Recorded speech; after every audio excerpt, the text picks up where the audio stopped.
My fiancée discovered her father's passing a month after his memorial service, and when I reached out to her brother to understand why she wasn't informed, he claimed the family had distanced themselves due to her harmful behavior. I proposed to my fiancée in March, and her father was the only person I spoke with beforehand. I sought his approval, and he was incredibly warm and supportive. I'd only met him a few times prior, but our conversation was heartfelt, and it was clear he deeply cared for her. I met his wife, her stepmother, only once, on that same day. It was a short, courteous exchange, nothing more. All our engagement plans and updates were coordinated through her dad. He has a teenage son, 17, with the stepmother. My fiancée always maintained some distance from that side of her father's life. It wasn't hostility, just a lack of closeness. Her dad would check in or visit her alone, but it often felt like he was balancing two separate families. I didn't dwell on it much. It was just how things were. Then, in April, as we began planning our engagement celebration and setting dates, he passed away. We had no idea. No one reached out. No calls, no messages, not even an awkward silence. Nothing. We only learned this week when a cousin posted online about missing him post-funeral, and my fiancée texted them, confused, asking about the memorial. They replied, surprised she hadn't attended. She was devastated. I think she's still in shock. Her father is gone, and she didn't get to say farewell. She wasn't even told he had died. The service had already taken place. She missed it, and no one informed her, not her stepmother, her brother, or anyone else. Worse, when she tried contacting cousins, her aunt, or her dad's friend, she got vague responses implying she should have known or been there. It's as if they're judging her for not attending, when no one reached out to her in the first place. She keeps questioning if she did something wrong, wondering if her dad was upset with her. I believe he was genuinely happy for us. But now I'm questioning everything. How does something like this even happen? I know grief can make people act oddly, and there might be details we're unaware of. I don't want to judge her stepmother too harshly. Maybe she was overwhelmed or didn't have our contact information, though surely she could have found a way to reach us. But I also don't want to excuse someone who let my fiancée learn of her father's death a month later via a post. It's starting to feel disturbingly close to malicious stepmother territory, and I hate thinking that way. But this feels so heartless. She's heartbroken, and I'm at a loss for how to help. I can't undo this. She keeps saying she can't believe she wasn't there, that she wasn't given a chance to say goodbye. I'm angry too, but mostly I feel powerless and heartbroken for her. My question is, how do I support my fiancée in grieving someone she couldn't even say goodbye to? She's tormented, wondering if her dad was angry with her or if she missed some sign, and her family's reactions are only deepening her pain. I want to be there for her without making her feel pressured to grieve on anyone else's terms or carry guilt for something that wasn't her fault. Mini update, I located her father's burial site and found contact info for who I believe is her half-brother. When I showed her the profile to confirm, she panicked and shut down. But it did verify it was him. She's not ready to reach out, but I might. Update 1. We confirmed her father's burial location, and I contacted her half-brother. When I showed her the profile, she freaked out and wanted no part of it. She doesn't know I spoke with him. I expected excuses or avoidance, but his response was more unsettling. He wasn't defensive, just vague. He said he knows exactly why her family cut her off, and that she knows too. He wouldn't elaborate, only saying I should ask her because I wouldn't believe him otherwise. Sarcastically, he added that if she's capable of honesty, I'd already know. He claimed he tried calling and texting her after their dad's death, but she has him blocked everywhere. He said he tried to include her, but she made it clear long ago she wanted nothing to do with him, resenting his existence. He ended by saying she's bluffing, that she doesn't truly want ties with her dad's family. He even asked if she ever mentioned inviting them to the wedding. That stung. I don't claim to know the full story, but this doesn't feel like one person being cruel. It feels like years of unspoken resentment that turned into something vicious. We got some clarity on legal matters. There likely won't be a dispute with the stepmother. Her brother shared what's needed. We're working with a lawyer, but it'll take time. The executor has up to 2 years before probate begins. Any inheritance would be split evenly with her brother, and only applies to accounts solely in her father's name. We're not expecting much, but she deserves to know she wasn't overlooked. Since true closure isn't possible, we're creating our own. Someone suggested planting a memorial tree. We love the idea. We're searching for a suitable tree, and she plans to write her dad a letter to bury beneath it. It's not a fix, but it's something tangible and serene for her to hold on to. There likely won't be another update. I realize digging into her family's issues might harm our relationship. For a healthy marriage, I need to prioritize her peace over fighting a battle lost long ago. Update 2. I've taken time to reflect before writing this, wanting to be clear and fair.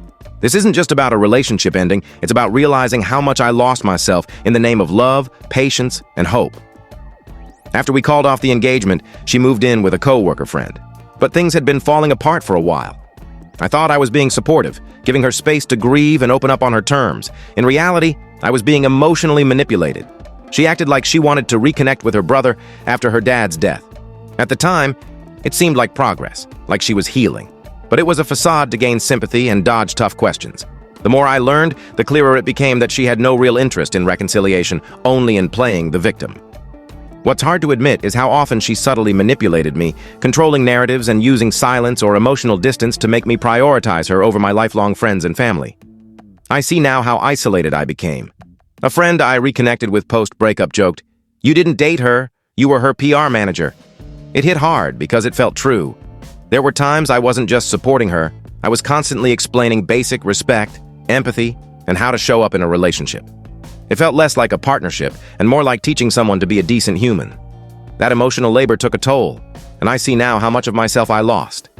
I initially contacted her brother to confront him, but his calm, cryptic response threw me. After the breakup, I spoke with him again, and he shared the truth.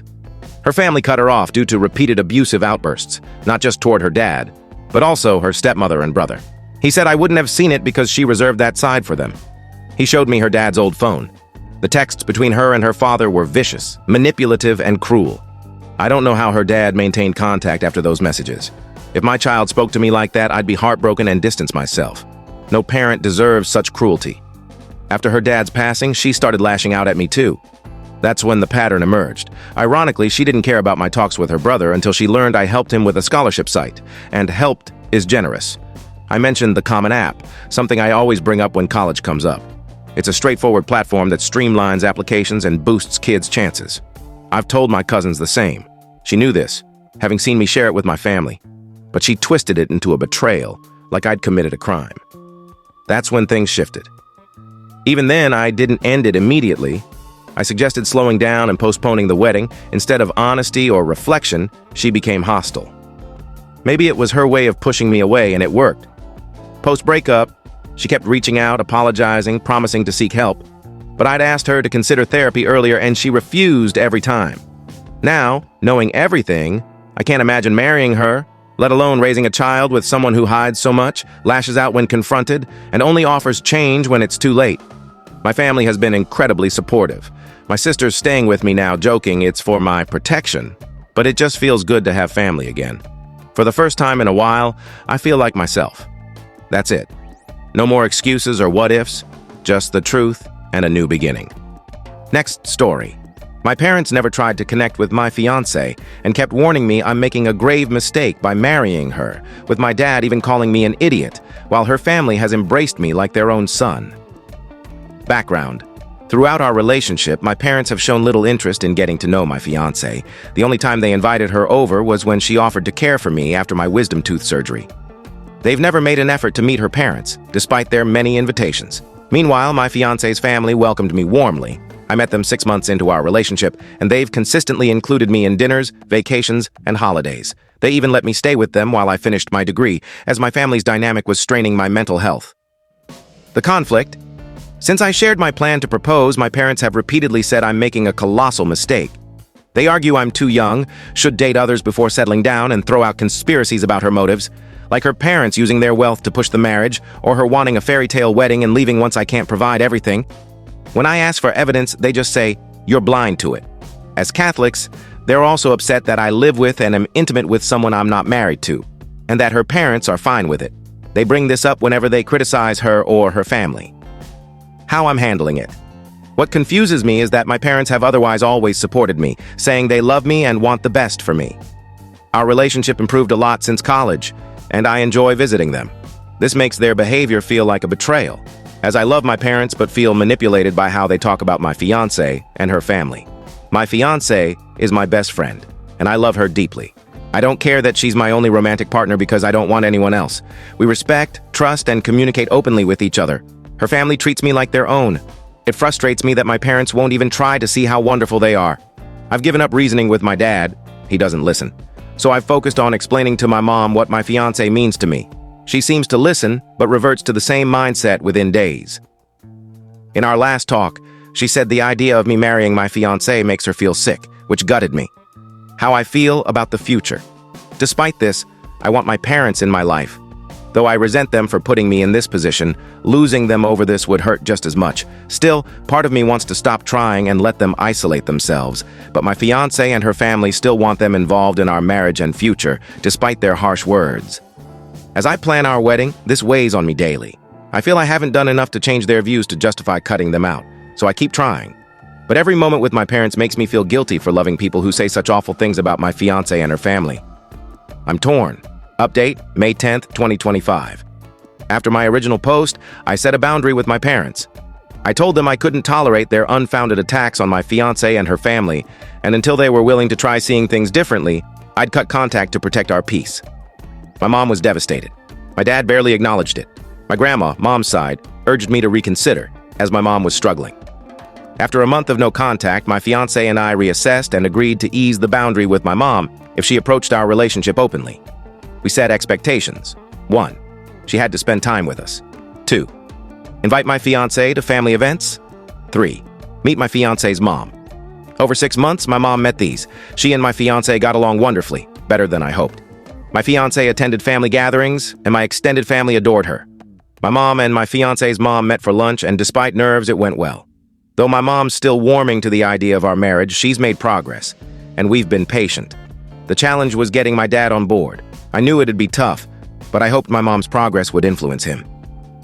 With 2.5 months until the wedding, I visited to discuss his feelings about my relationship and marriage. Furious, I nearly left, but tried one last approach. I shared how I once hurt my brother by criticizing his efforts with his mental health, apologizing when I realized I was wrong, and supported him with optimism instead. Shockingly, my dad twisted it to guilt-trip me about hurting my brother, completely missing the point. That's when it clicked. My dad's a narcissist. He's manipulated and lashed out at everyone who challenges him. I was wasting my energy and hurting my relationship for nothing. I grabbed my keys, stood up and said, "Mom, come to the wedding if you want." "Dad, I hope the next time I see you is at your funeral." I slammed the door, hoping it'd break, and drove off. I went to my fiancé's parents' house, where she and her mom were enjoying wine. I tried to act fine, but my fiancé saw through me and I broke down. I told them my dad was banned from the wedding and shared everything. Her parents consoled me, saying I'm like a son to them and they're thrilled their daughter has me. Despite the pain, my fiancé and I are stronger than ever. I told her I'm putting her first, and we won't let anyone disrespect her anymore. We don't need anyone's approval to build our life together. My therapist is helping me heal and grow. I'm done with my dad, not out of anger, but out of respect for my fiancé and her family. If he wants to reconcile, it's on him. My fiancé is my soulmate, and we'll keep loving and supporting each other no matter who stands in our way.